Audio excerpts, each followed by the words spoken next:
Përshëndetje shikues të ATV-s, po ndiq një edicionin e lajmeve të orës 11. Përfaqësuesja e lartë e BE-s Kaja Kallas sot në takimin e Këshillit të Ministrave të Jashtëm të BE-s në Luksemburg, që do të mbahet në Luksemburg, do të informojë lidhur me procesin e dialogut Kosovë-Serbi, si dhe për vizitën që ajo pati në Shqipëri, Maltëzi dhe Bosnjë-Hercegovinë.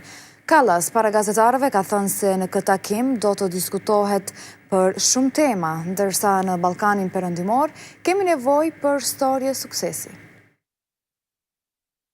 Këtë vit, shtetet evropiane kanë arritur ndihmat në 23 miliardë euro më shumë se vitin e kaluar, por duhet të bëjmë më shumë presion ndaj Rusisë që të ndalet lufta në Ukrainë. Sa i përket Ballkanit Perëndimor, kemi pasur një darkë të mirë dje duke diskutuar me miq nga Ballkani Perëndimor. Ne shohim tensione që rriten dhe definitivisht duhet të vazhdojmë me procesin e zgjerimit, sepse kjo është diçka vërtet e prekshme dhe ne vërtet kemi nevojë për storje suksesi.